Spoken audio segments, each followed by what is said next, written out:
Joining me is Rowan Dean, Editor-in-Chief of The Spectator Australia and host of Outsiders every Sunday here at 9 a.m, plus his own show now on Fridays, 7 p.m, doing extremely well. Rowan, thank you so much for your time. So Usman Khawaja suggests that Jew hatred and Islamophobia should be treated equally. And to be fair, yes, I am equally, and we all should be, equally disgusted by racists of whatever stripe, including ones, racists going around picking on Muslims. I agree. But I wonder whether the two things are equally common in scale or severity. When you check, there are 8 times more Muslims than Jews in this country, 8 times more, yet they still only get half as many attacks. Or to put it this way, on these figures, Jews are more than 16 times more likely to be attacked here than Muslims. So what's the answer to Khawaja? Well, the answer is to ignore Khawaja, because this is the game that the pro-Palestinian crowd play, and they play it ruthlessly and they play it relentlessly, which is to draw moral equivalence between Israel and between Islam, or the plight of Palestinians, or whatever you want to call it. And this game has been going on for years and years, to the extent where, arguably the pro-Palestinian crowd have stolen the language of the Holocaust, for instance, referring to, what's happening in Gaza as genocide, referring to the Holocaust that's happened to Palestinians, or whatever, and tried to steal the narrative. This endless, relentless push to put the two things on an equal level is the game that is being played. And unfortunately, the left side of politics in this country plays that game religiously, as it were, and insists the whole time that if you're talking about anti-Semitism, you must talk about Islamophobia. I was trying to think of an analogy, Andrew, but the best I could come up with was you grew up in Darwin. And imagine if the same week as the cyclone knocked out Darwin, flattened it and destroyed it, someone else was going, oh yeah, it was a bit windy, a bit gusty down in Bermagui.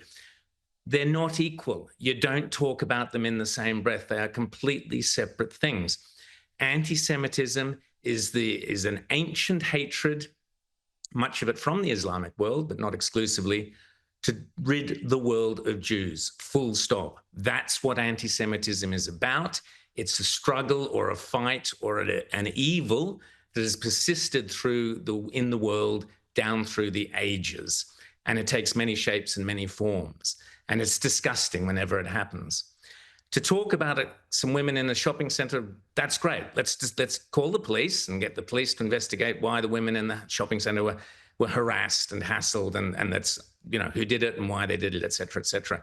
But it is sickening to draw a comparison between these two things. What we have seen since October 7th, the most barbaric, vicious, vile, evil pogrom the Western world certainly has seen since the Holocaust, and reminiscent of the worst and most atrocious events going back in European history. To have that, and to have cricketers talking about, well, you've got to worry about some women in a shopping centre, is disgusting, in my opinion.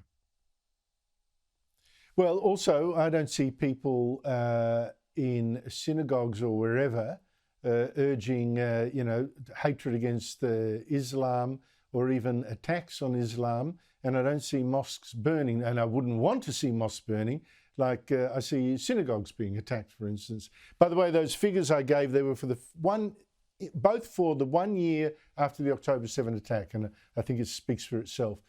Rowan, more identity politics. The Hollywood Bowl in LA has announced the new production of Jesus Christ Superstar, where Jesus, as is the way now in these times, will be played, in fact, by a black lesbian, Cynthia Erivo on the left here. Rowan, make this make sense.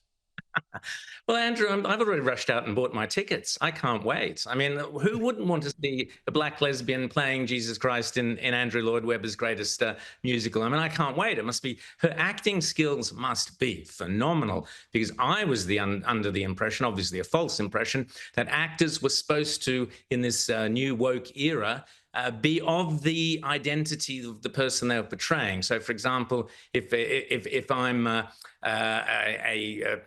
role calls for, the role is the character is a transgender person, obviously only a transgender actor could play the role, or if it's a gay character, obviously only a gay actor could play the role. So are we now to believe that Jesus was a black lesbian? No. What I would like to see is perhaps now, as a sort of counterpart, a play about black lesbians in which Jewish males play the lead role of black lesbians. I think that'd be fantastic. And that would be the new era of acting skills that we are now in. And look, good luck to them. I'm sure it'll be a sellout. Personally, I can't wait to see it, although I'm not sure it will be up there with the best of the versions that we've ever seen. You never know, though. Mate, I mean, I thought, but I saw some of the reaction on X, and what people that liked it, it was almost uniform, like, well, if this really upsets conservatives, I'm for it. Or this will, Trump haters will hate this. Great, It was like, why would you go there and watch it, not taking joy in what you're seeing, but joy in what you imagined that other people would be, they'd be hating it. I mean, what kind of mentality?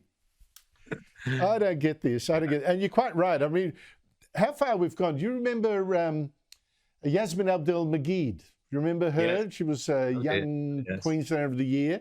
She stormed out of Lionel Shriver's Brisbane Writers' Festival thing because she was defending how you could wear a Mexican hat, even though it was a Mexican sombrero, you could wear it, otherwise, but no, this is identity theft. Well, what's this then? They've got to work the rules out. They haven't worked the rules out. Anyway. Oh, well, no, as long as, white people are upset or conservatives, that's art. So there you go. Rowan Dean, thank you so much for your time.